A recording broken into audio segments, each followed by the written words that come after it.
Pag sinabing Vico Soto, ano agad ang naiisip natin? Mayor, di ba? Isang reformist leader. Pero teka muna, bago pa yan lahat, sino nga ba siya? Sa pagsusuring ito, aalamin natin kung ano ang mga pinagdaanan niya, yung mga karanasang humubog sa kanya, bago pa man siya sumabak sa magulong mundo ng politika. So, yun nga, sino si Vico Soto bago pa siya naging politiko? Ito yung tanong na magiging guide natin. Kasi dito natin mas maiintindihan, yung kwento ng kabataan niya. Ito yung part na hindi masyadong napag-uusapan pero dito talaga nagsimula ang lahat. Okay, first stop, ang kanyang pamilya. June 17, 1989, yan yung araw na ipinanganak siya sa isa sa, pinakasikat na pamilya sa Pilipinas, no? Isipin nyo, sa isang pamilya, nagsama-sama ang mundo ng showbiz, politika, at even pananampalataya. Grabe, di ba? At dahil Soto siya, grabe yung pressure, di ba? Kasi isipin mo, ang tatay niya, si Vic Soto, isang icon yan ng Philippine entertainment. Tapos yung nanay niya, si Connie Reyes, isang premyadong aktres. At wag nating kalimutan yung tito niya, naging Senate President pa. Ang bigat no? Yung anino ng pangalan pa lang, parang sapat na para diktahan kung ano ang magiging future mo. Sa paano yun? Paano ka lalaki sa gitna ng dalawang parang magkaiba-ibang mundo? Dito na papasok yung interesting part kung paano nabuo yung, alam mo yun, kakaibang perspective niya sa buhay. Tingnan nyo to, ang linaw ng pagkakaiba. Sa isang side, andyan yung mundo ni Vic. Puno ng showbiz, tawanan, performance. Tapos sa kabilang side naman, andyan yung mundo ni Connie. Ito naman, nakasentro sa faith, disiplina at integridad. Para silang, North at South Pole, pero parehong humubog sa iisang tao. Pero alam nyo, kahit na naghiwalay yung mga magulang niya noong bata pa siya, nagawa niya ng paraan ni Connie Reyes. Nakagawa siya ng matatag na pundasyon para kay Vico. Paano niya ginawa yon? Simple lang pala, open communication at saka yung pagiging sagrado ng family time, lalo na tuwing linggo. Dito niya siguro natutunan na, hey, hindi kailangan perfect ang sitwasyon para maging matatag. Okay, so mula sa bahay, lipat naman tayo sa eskwela, sa academe. Dito, iba yung naging desisyon niya. Talagang sinadya niyang iwasan yung spotlight. Pinili niya yung landas ng pagiging scholar at I think malino na sign yun na gusto niyang gumawa ng sarili niyang pangalan hiwalay sa pamilya niya. Sabi nga ng mga professor niya sa Ateneo, si Vico daw hindi yun yung tipo ng estudyante na maingay o papansin sa klase, hindi raw. Siya daw yung tahimik lang sa isang sulok, nakikinig pero sobrang sipag mag-take down notes. At kapag tinawag mo, laging handang sumagot. Bakit? Kasi prepared. Laging prepared. At yung pag-aaral niya, hindi yan basta-basta. May plano. Yung bachelor's niya sa political science, yan yung nagbigay sa kanya ng framework, ng blueprint para maintindihan yung lipunan. Tapos, dinagdagan pa niya ng master's sa public management. Yan naman, yung nagbigay sa kanya ng practical tools para sa ethical leadership. So kita nyo, bawat hakbang may purpose. Okay, so dito na natin pagsasamahin lahat ng yan. Paano nga ba nag-connect yung upbringing niya at yung education niya para mabuo yung mga prinsipyo na daladala niya ngayon sa public service? Let's connect the dots. Ito yung quote na parang nagsasummarize ng lahat ng natutunan niya. Good intentions are not enough. Sa Tagalog, hindi sapat ang mabuting intensyon. Kasi para sa kanya, sobrang linaw na ang public service, hindi yan puro puso lang. Kailangan ng utak, kailangan ng disiplina at kailangan ng respeto sa katotohanan, sa facts. At yan mismo yung naging pundasyon ng klase ng pamumuno niya. So kung gagawin nating simple, eto yung tatlong pillars ng philosophy niya. Una, kaalaman, galing sa pag-aaral. Pangalawa, disiplina, galing sa pagpapalaki sa kanya. At pangatlo, respeto sa katotohanan. Yan ang guide niya para makagawa ng tamang desisyon. Parang ito na yung naging formula niya for good governance. May sinabi pa siya na sobrang revealing eh. Sabi niya, kung hindi ako mayor, malamang profesor ako. Dito mo makikita kung nasaan talaga yung puso niya, di ba? Hindi sa power, kundi sa pag-aaral, sa pagtuturo, sa pag-share ng ideas na pwedeng magbago ng sistema. Ibig sabihin, bago pa siya naging leader, isa muna siyang estudyante. At hanggang ngayon, ganun pa rin. Kaya sa dulo, may iwan tayo sa tanong na to. Sapat na ba ang paghahanda para baguhin ang sistema?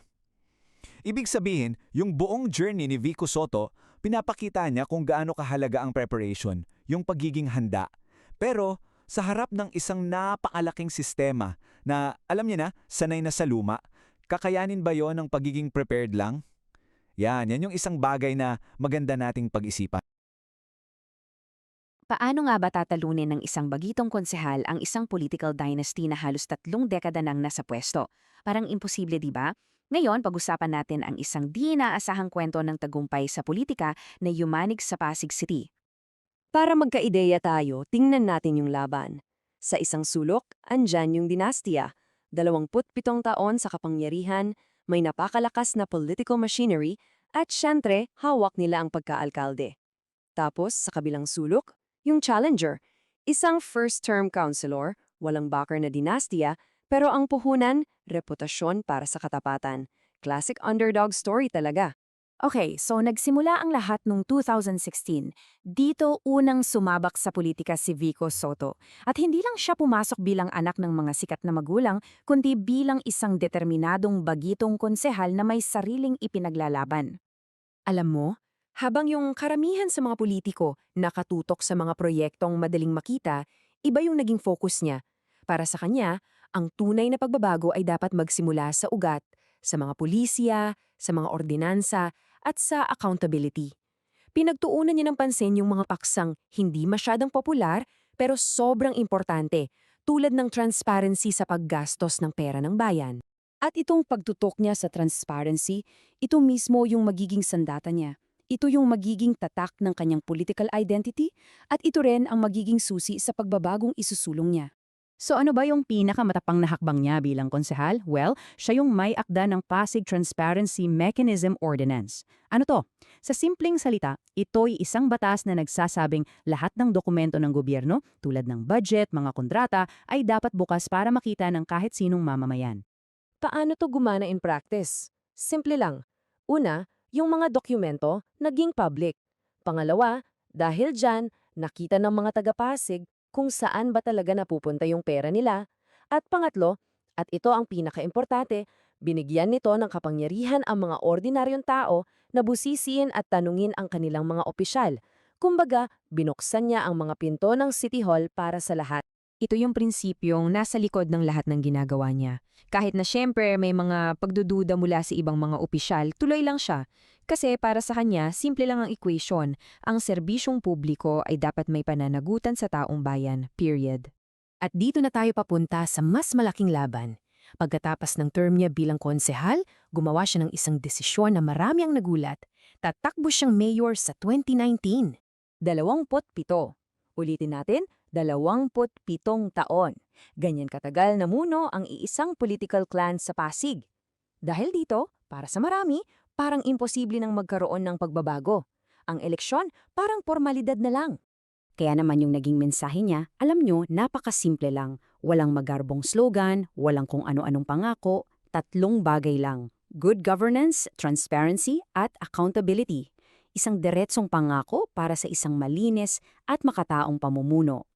At kung gaano kasimple at kaiba ang kanyang mensahe, ganoon din kadipang panriwanin yung naging diskarte niya sa kampanya. Isang bagong battle plan para sa isang bagong klase ng politika. Imbes na yung mga dambuhalang rally na may mga artista, ang ginawa niya, bumaba siya. Naglakad siya sa mga kalye, kinausap niya yung mga tricycle driver, nakinig siya sa mga hinaing ng mga tendera sa palengke. Ang diskarte niya ay direct engagement. Yung simpleng paraan na yon, umabot sa puso ng mga mamamayan na matagal nang nararamdamang hindi sila pinapakinggan. At dito talaga natin makikita yung malaking pagkakaiba, di ba? Sa gitna ng mga magagarbong slogan at batuhan ng putik na karaniwan sa politika, nanatili siyang nakatutok sa mga pulisya, hindi sa personalidad. Tumanggi siyang pamatol sa dirty politics. So, dumating na nga ang araw ng halalan, May 13, 2019, at dito nasaksihan ng buong bansa ang isang makasaysayang pangyayari. Isang political earthquake, yan ang tawag ng marami, laban sa lahat ng inaasahan, natalo ni Vico Soto ang incumbent mayor na si Bobby Eusebio. Sa edad na 29, naging isa siya sa mga pinakabatang alkalde sa Pilipinas. At yung tagumpay niya, ipinagdiwang yan sa buong bansa bilang isang malaking panalo para sa good governance. So bakit nga ba ganoong kalaki yung naging impact nito? Kasi una, winakasan nito ang isang 27-year dynasty. Pangalawa, hinamon nito yung kultura na wala ng pag-asa. Pinatunayan nito na kayang manalo ng reforma laban sa makapangyarihang sistema. At higit sa lahat, naging simbolo ito ng isang bagong uri ng politika, yung nakaugat sa integridad at totoong serbisyo. Kaya ang tanong na iniiwan nito para sa ating lahat, posible kayang maulit ang kwento ng Pasig sa iba pang lugar sa sarili nating mga komunidad? Ang tagumpay na ito patunay na kahit sa harap ng sitwasyong tila imposible, ang pagbabago ay laging posible, basta't merong handang manindigan para dito. Okay, pag-usapan natin ngayon ang kwento ng isang siyudad, ang Pasig, at kung paano sinubukan ng isang bagong administrasyon na baguhin ang takbo nito. At dito papasok yung pinakamahalagang tanong, di ba? Paano mo babaguhin ang isang sistema na, sadyang ginawa para hindi basta-basta magpabago?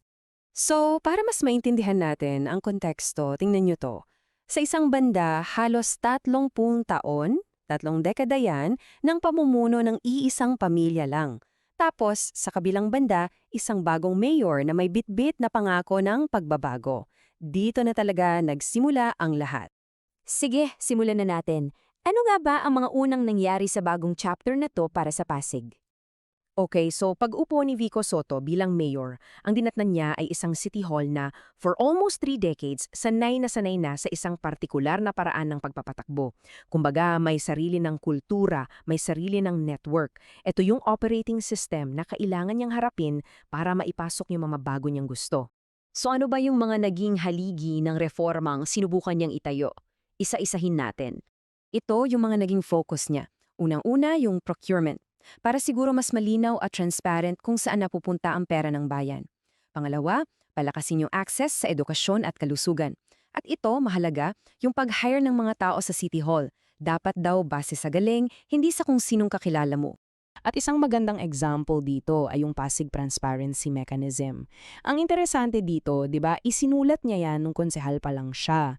Tapos nung naging mayor na siya, binigyan niya ng ngipin yung sarili niyang ordinansa. Pinalakas niya yung enforcement, kaya yung mga libro ng City Hall bukas na para sa publiko. Pero alam nyo, hindi lang to tungkol sa mga bagong batas o polisiya. Ang isa sa pinakamalaking target talaga ay yung tinatawag na culture shift. Anong ibig sabihin yan?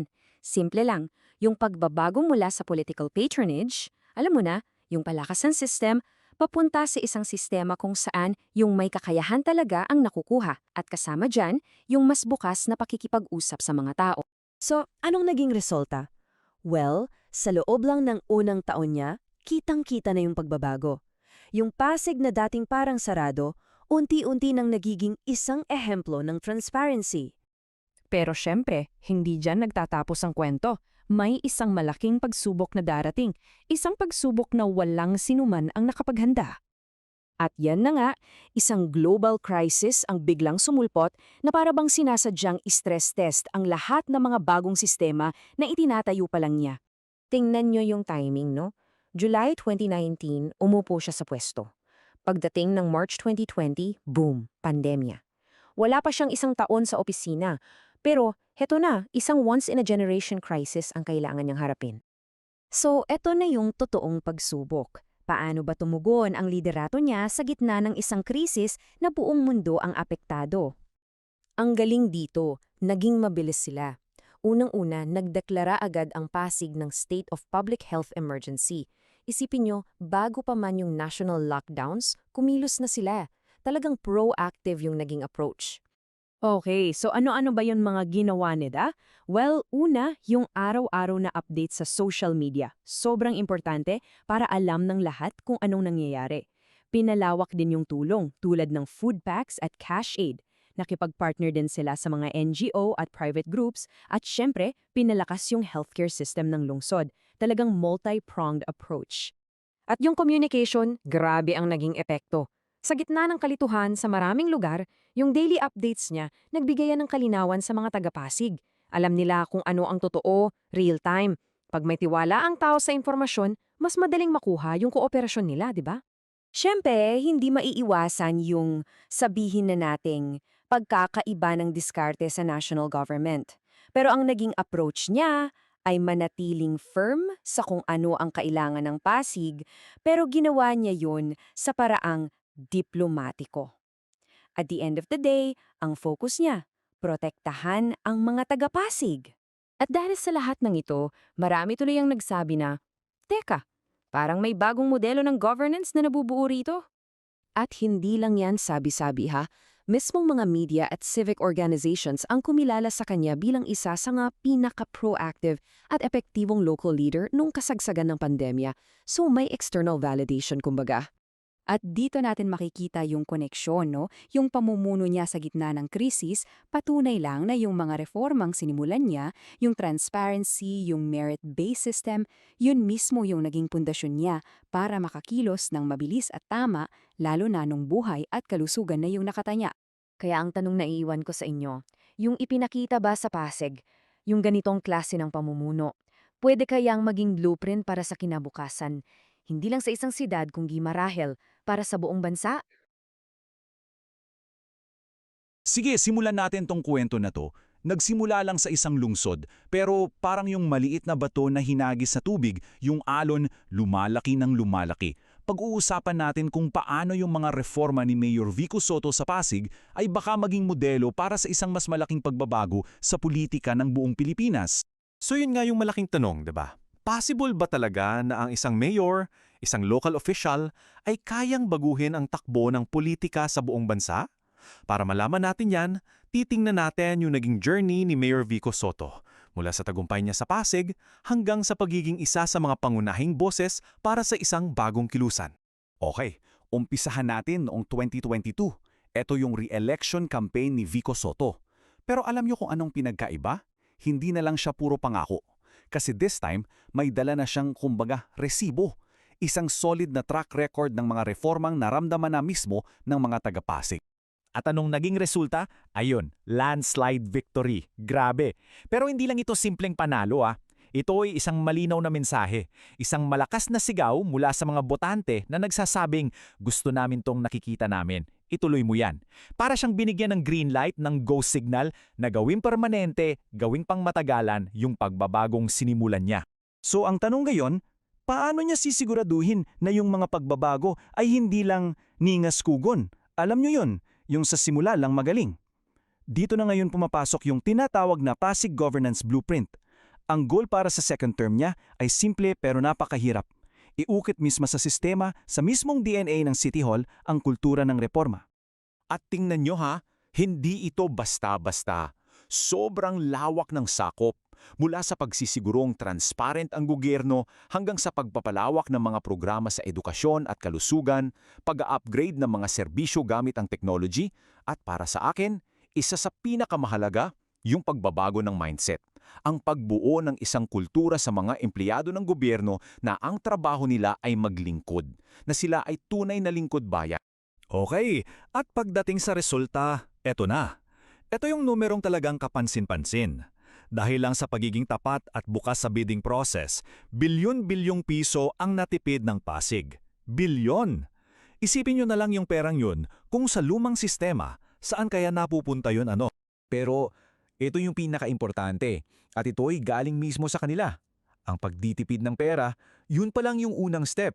Ang mas malaking hamon, ang tunay na pagsubok, ay kung paano mo gagastusin yung natitipid na pera sa matalinong paraan. Paano mo sisiguraduhin na aabot to sa mga komunidad at sasagutin yung mga matagal ng problema? Hindi lang tutungkol sa pagtitipid, kundi sa matalinong paggastos para sa tao. At dahil nga sa mga nangyayaring ito sa Pasig, syempre, napansin siya. Pagsapit ng 2023, yung ripple effect na binabanggit natin, nagsimula nang lumabas sa hangganan ng Pasig. Nagsimula nang lumaki yung alon. Hindi na lang siya mayor ng isang lungsod. Naging bahagi na siya ng isang mas malawak na usapan sa buong bansa. At dito na nga pumasok ang Mayors for Good Governance o M4G. Isipin niyo yung concept nito. Isang grupo ng mga mayors galing sa iba't ibang lugar sa Pilipinas, magkakaiba ng partidong politikal pero nagkaisa sa iisang bagay. Isang hangarin, ang baguhin yung bulok na sistema at itaguyod ang isang gobyernong tapat at mahusay. At para mas malinaw yung pinagkaiba, tingnan nyo to. Sa isang banda, andyan yung traditional politics na alam na natin, madalas katumbas ng korupsyon, dinastya, patronage. Sa kabilang banda naman, ito yung isinusulong ng M4G, pamamahala na nakabase sa prinsipyo, yung tama ang ginagawa, hindi yung kung sino ang kakilala mo. At ano ang naging papel ni Vico Soto dito? Well, hindi lang siya basta miyembro. Naging co-convener pa siya. Ibig sabihin, isa siya sa mga nasa unahan, tumutulong magbigay direksyon sa grupo. At siguro, ang pinakamalaking ambag niya, yung mismong ehemplo. Yung prueba na posible pala yung sinasabi nila dahil nangyayari na sa Pasig. Yun yung tinatawag na lead by example.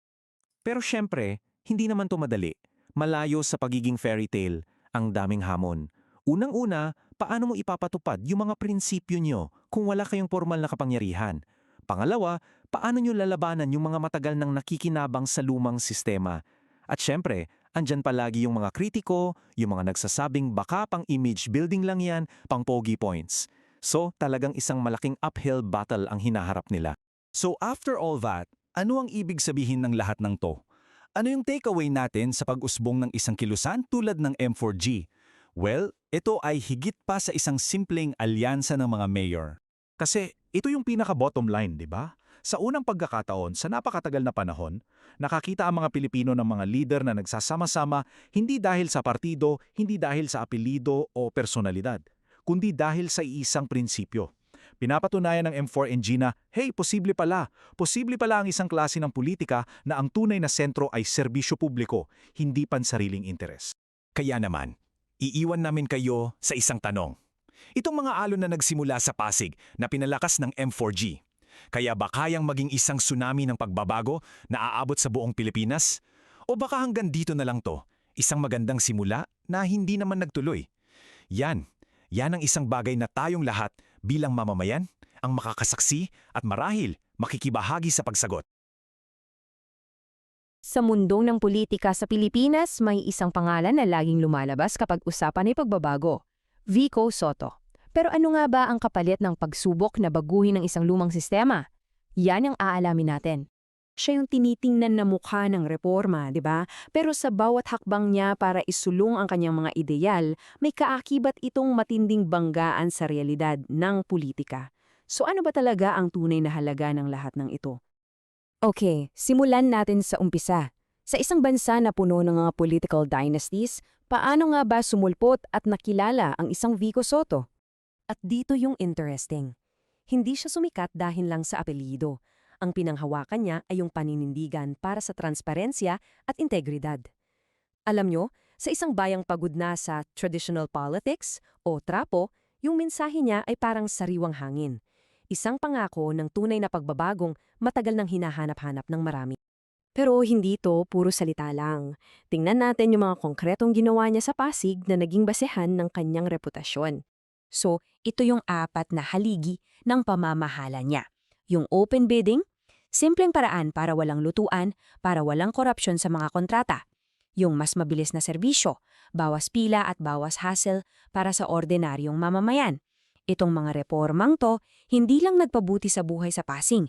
Pinakita nito sa buong bansa na, teka, posible palang ganitong klase ng gobyerno? At syempre, dahil sa tagumpay niya sa Pasig, natural lang na umugong yung mga bulong-bulungan na baka naman may mas mataas na pwesto siyang tatakbuhan. At yung mga usap-usapan na yun, naging totoo. Tingnan niyo to, umabot siya sa number 1 spot sa isang pambansang survey para sa Senado. Ibig sabihin ang appeal niya, hindi na lang Pasig level, buong bansa nang nakatingin sa kanya. Pero, sa gitna ng lahat ng ingay at espekulasyon, biglang may isang statement na galing mismo sa kanya at ito yung nagpatahimik sa lahat. Isang desisyon na marami talagang ikinagulat at biglang nagpabago ng usapan. Alam nyo, yung desisyong yun malaki ang sinasabi tungkol sa karakter niya, di ba? Pinili niya ang integridad kaysa ambisyon.